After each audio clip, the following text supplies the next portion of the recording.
19वीं सदी का भारतीय समाज एक ऐसा समाज था जो छुआछूत, जन्माधारित विशेषाधिकारों पर टिका था।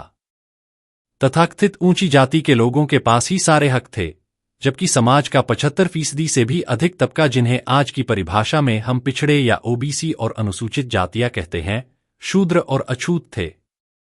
वह लिखने पढ़ने, कमाने, दुकान लगाने, यहां तक कि सड़कों पर सम्मान से चलने के हक से भी वंचित थे।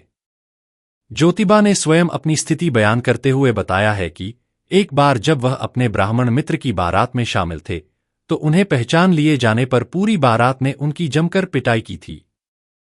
उनका अपराध था कि वह माली जाति के थे और वह ब्राह्मण की बारात में चले गए थे। मूलतः 1872 में प्रकाशित ज्योतिबा फुले की पुस्तक गुलामगिरी तात्कालिक सामाजिक व्यवस्था के खिलाफ शूद्रों और अछूतों का घोषणा पत्र था।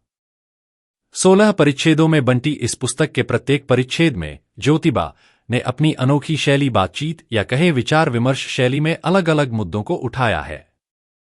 गुलामगिरी की शुरुआत वह दलितों और पिछड़ों को कैसे गुलाम बनाया, यानी उन्हें उनकी संपत्ति, पूंजी, जमीन और शिक्षा से कैसे वंचित किया, से शुरू करते हैं। वह पुरुष सूक्त का हवाला दिए बिना धर्म ग्रंथों की जाति व्यवस्था के उदय की बातों को मौजूदा विज्ञान के सत्यों के साथ परखते हैं। परिच्छेद 9 तक उन्होंने विभिन्न अवतारों, सुरसुर युद्ध की चर्चा कर तार्किक रूप से उसे दलितों और पिछड़ों की गुलामी की शुरुआत से जोड़ा है। अंत में मैं बाबा साहेब डॉक्टर अंबेडकर के शब्दों में 19वीं सदी के महानतम शूद्र ज्योतिबा के इस कथन से रुखसत करता हूं। हर मनुष्य को आजादी होनी चाहिए, यह उसकी बुनियादी जरूरत है। सभी को आजादी देकर उन्हें जुल्मी लोगों के जुल्म से मुक्त करके सुखी बनाना, यही उनका इस तरह से खतरा मोल लेने का उद्देश्य है। आइए जानते हैं महात्मा ज्योतिबा फुले के इस सफर को।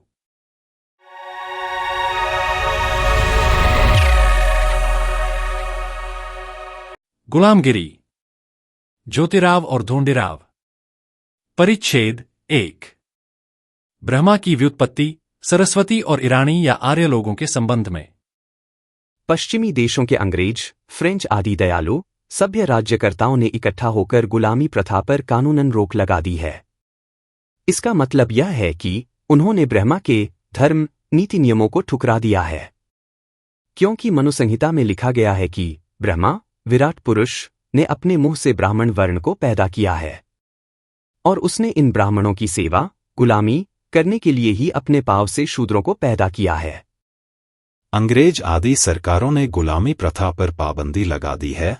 इसका मतलब ही यह है कि उन्होंने ब्रह्मा की आज्ञा को ठुकरा दिया है। यही तेरा कहना है ना?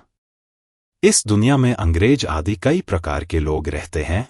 उनको ब्रह्मा ने अपनी कौन कौन सी इंद्रियों से पैदा किया है, और इस संबंध में मनु संहिता में क्या क्या लिखा गया है? इसके संबंध में सभी ब्राह्मण मतलब बुद्धिमान और बुद्धिहीन यह जवाब देते हैं कि अंग्रेज आदि लोग अधम, दुराचारी होने की वजह से उन लोगों के बारे में मनु संहिता में कुछ भी लिखा नहीं गया।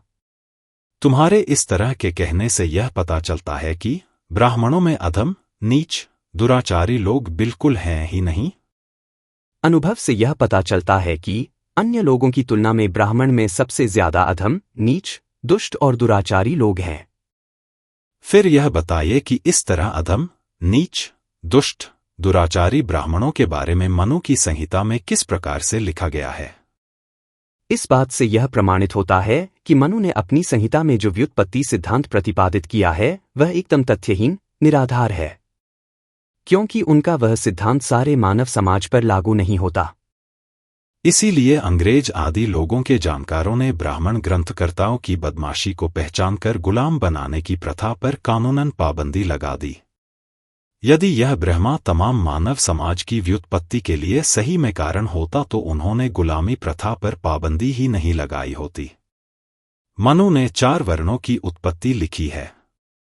यदि इस व्युत्पत्ति को कुल मिलाकर सभी सृष्टिक्रमों से तुलना करके देख लिया जाए तो वह आपको पूरी तरह से तथ्यहीन, निराधार ही दिखाई देगी। मतलब यह किस प्रकार से? ब्राह्मणों का कहना है कि ब्राह्मण ब्रह्मा के मुख से पैदा हुए, लेकिन कुल मिलाकर सभी ब्राह्मणों की आदि माता ब्राह्मणी ब्रह्मा के किस अंग से उत्पन्न हुई, इसके बारे में मनु ने अपनी संहिता में कुछ भी नहीं लिख रखा है। आखिर यह ऐसा क्यों? क्योंकि वह उन विद्वान ब्राह्मणों के कहने के अनुसार मूर्ख, दुराचारी होगी। इसलिए फिलहाल उसे म्लेच्छ या विधर्मियों की पंक्ति में रख दिया जाए। हम भूदेव हैं, हम सभी वर्गों में श्रेष्ठ हैं, इसे हमेशा बड़े गर्व से कहने वाले इन ब्राह्मणों को जन्म देने वाली आदि माता ब्राह्मणी ही है ना? फिर तू उसको म्लेच्छों की पंक्ति में किस लिए रखता है? उसको वहां की शराब और गोमांस की बदबू कैसे पसंद आएगी? बेटे, तू यह बड़ी गलत बात कह रहा है। आप ही कई बार सरेआम सभाओं में, व्याख्यानों में कहते हैं कि ब्राह्मणों के आदिवंशज जो ऋषि थे वे श्राद्ध के बहाने गौ की हत्या करके गाय के मांस के कई प्रकार के पदार्थ बनवाकर खाते थे। और अब आप कहते हैं कि उनकी आदिमाता को बदबू आएगी। इसका मतलब क्या है? आप अंग्रेजी राज के दीर्घजीवी होने की कामना कीजिए और कुछ दिन के लिए रुक जाइए। तब आपको दिखाई देगा कि आज के अधिकांश मांगलिक भिक्षुक ब्राह्मण इस तरह का प्रयास करेंगे कि रेसिडेंट, गवर्नर आदि अधिकारियों की हम पर ज्यादा से ज्यादा मेहरबानी हो, इसलिए ये ब्राह्मण उनकी मेज पर के बचे खुचे गोश्त के टुकड़े बुटलेर को भी मिलने नहीं देंगे। क्या आपको यह मालूम नहीं कि अब तो कई महार बुटलेर ब्राह्मणों के नाम से अंदर ही अंदर फुसफुसाने लगे हैं? मनु महाराज ने ही आदि ब्राह्मणी की व्युत्पत्ति के बारे में कुछ भी नहीं लिखा है। इसलिए इस दोष की सारी जिम्मेदारी उसी के सिर पर डाल दो। उसके बारे में आप मुझे क्यों दोष दे रहे हैं कि मैं गलत सलत बोल रहा हूं? छोड़िए इन बातों को, आगे बताइए। अच्छा, जैसी आपकी इच्छा, वही सच क्यों न हो। अब ब्राह्मण को पैदा करने वाले ब्रह्मा को जो मोह है वह हर माह मासिक धर्म, माहवार आने पर 3-4 दिन के लिए अपवित्र, बहिष्कृत होता था या लिंगायत नारियों की तरह भस्म लगाकर वित्र, शुद्ध होकर घर के काम धंधे में लग जाता था। इस बारे में मनु ने कुछ लिखा भी है या नहीं? नहीं, किंतु ब्राह्मणों की उत्पत्ति का आदि कारण ब्रह्मा ही है। और उसको लिंगायत नारी का उपदेश क्या उचित लगा होगा? क्योंकि आज के ब्राह्मण लोग लिंगायतों से इसलिए घृणा करते हैं क्योंकि वे इसमें छुआछूत नहीं मानते। इससे तू ही सोच सकता है कि ब्राह्मण का मोह, बाहे, जांघें और पाव इन 4 अंगों की योनि माहवार, रजस्वला के कारण उसको कुल मिलाकर 16 दिन के लिए अशुद्ध होकर दूर दूर रहना पड़ता होगा। फिर सवाल पैदा होता है कि उसके घर का काम धंधा कौन करता होगा? क्या मनु महाराज ने अपनी मनुस्मृति में इसके संबंध में कुछ लिखा भी है या नहीं? नहीं। अच्छा, वह गर्भ ब्रह्मा के मुंह में जिस दिन से ठहरा उस दिन से लेकर 9 माह का होने तक किस जगह पर रहकर बढ़ता रहा, इस बारे में मनु ने कुछ कहा भी है या नहीं? नहीं।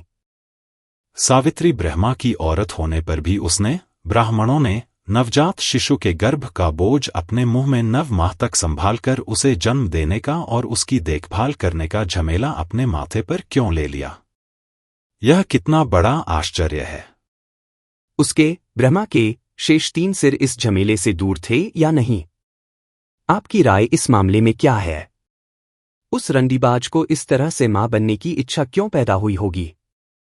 अब यदि उसे रंडीबाज कहा जाए जो उसने सरस्वती नाम की अपनी कन्या से ही संभोग, व्यभिचार किया था, इसलिए उसका उपनाम बेटीचोद हो गया। इसी बुरे कर्म के कारण कोई भी व्यक्ति उसका मान सम्मान, पूजा नहीं कर रहा है। यदि सचमुच में ब्रह्मा को 4 मुंह होते तो उसी हिसाब से उसे 8 स्तन, 4 नाभियां, 4 योनियां और 4 मलद्वार होने चाहिए। किंतु इस बारे में सही जानकारी देने वाले कोई लिखित प्रमाण नहीं मिल पाए हैं। फिर उसी तरह शेषनाग की शैया पर सोने वाले को लक्ष्मी नाम की स्त्री होने पर भी उसने अपनी नाभि से 4 मुंह वाले बच्चे को कैसे पैदा किया? इस बारे में यदि सोचा जाए तो उसकी भी स्थिति ब्रह्मा की तरह ही होगी। वास्तव में हर दृष्टि से सोचने के बाद हम इस निर्णय पर पहुंचते हैं कि ब्राह्मण लोग समुद्र पार जो ईरान नाम का देश है, वहां के मूल निवासी हैं। पहले के जमाने में उन्हें ईरानी या आर्य कहा जाता था। इस मत का प्रतिपादन कई अंग्रेजी ग्रंथकारों ने उन्हीं के ग्रंथों के आधार पर किया है। सबसे पहले उन आर्य लोगों ने बड़ी टोलियां बनाकर के इस देश में आकर कई बर्बर हमले किए और यहाँ के मूल निवासी राजाओं के प्रदेशों पर बार बार हमले करके बड़ा आतंक मचाया था। फिर वामन के बाद आर्य, ब्राह्मण लोगों का ब्रह्मा नाम का मुख्य अधिकारी हुआ। उसका स्वभाव बहुत जिद्दी था। उसने अपने काल में यहाँ के हमारे आदि पूर्वजों को अपने बर्बर हमलों से पराजित कर उन्हें अपना गुलाम बनाया था। बाद में उसने अपने लोगों और उन गुलामों में हमेशा हमेशा के लिए भेदभाव बना रहे इसलिए कई प्रकार के नीति नियम बनवाए। इन सभी घटनाओं की वजह से ब्रह्मा की मृत्यु के बाद आर्य लोगों का मूल नाम अपने आप लुप्त हो गया और उनका नया नाम पड़ गया ब्राह्मण। फिर मनु महाराज जैसे ब्राह्मण अधिकारी हुए। उसने पहले से बने हुए और अपने बनाए हुए नीति नियमों का क्षय बाद में भी कोई न कर पाए, इस डर की वजह से ब्रह्मा के बारे में कई नई नई तरह तरह की कल्पनाएं फैलाईं। फिर उन्होंने इस तरह के विचार उन गुलाम लोगों के दिलों दिमाग में ठूंस ठूंस कर भर दिए कि वह बातें ईश्वर की इच्छा से हुई हैं। इसलिए उन्होंने शेषनाग शया की दूसरी अंधी कथा, पुराण कथा गढ़ी और समय देखकर कुछ समय के बाद उन सभी पाखंडों के ग्रंथ शास्त्र बनाए गए।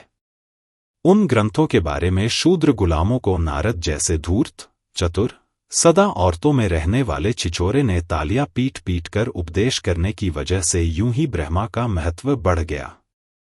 अब हम इस ब्रह्मा के बारे में, शेषनाग शया करने वाले के बारे में खोज करने लगें तो उससे हमें छदाम का फायदा तो होगा नहीं, बल्कि हम दोनों का कीमती समय व्यर्थ में खर्च होगा। क्योंकि उन्होंने जानबूझकर उस बेचारे को सीधा लेटा हुआ देखकर उसकी नाभि से यह 4 मुंह वाले बच्चे को पैदा करवाकर निकलवाया। मुझे ऐसा लगता है कि पहले ही औदाचित हुए गरीब पर ऊपर से पाव देना, इसमें कुछ मजा नहीं है। संदर्भ: अनार्य वह मानव समाज है जो ब्राह्मणों के चातुर्वर्ण्य समाज से बाहर का है। ब्राह्मणों में पितरों के सम्मान और उनकी तृप्ति के लिए शास्त्र के अनुसार या धार्मिक रस्म रिवाजों के अनुसार किया जाने वाला धार्मिक विधि जैसे तर्पण, पिंडदान, ब्राह्मणों को भोजन कराना। श्राद्ध एक सांस्कृतिक परंपरा नहीं बल्कि हिंदुओं की धार्मिक विधि है। इसका प्रारंभ ब्राह्मण पुरोहितों ने अपने स्वार्थ के लिए किया। मांगलिक मराठी में इसके लिए सोवे ओवे शब्द का प्रयोग किया गया जाता है। बुटलेर अंग्रेजों के घर खाना पकाने वाले खानसामा। लिंगायत एक शैव संप्रदाय जिसका जन्म दक्षिण भारत में हुआ है। ब्राह्मण लोग लिंगायतों से इसलिए घृणा करते हैं क्योंकि वे छुआछूत नहीं मानते। दोस्तों, अगर आपको ये पार्ट पसंद आया हो तो प्लीज लाइक करें, कमेंट करें, और अगर आप हमारे चैनल पर पहली बार आए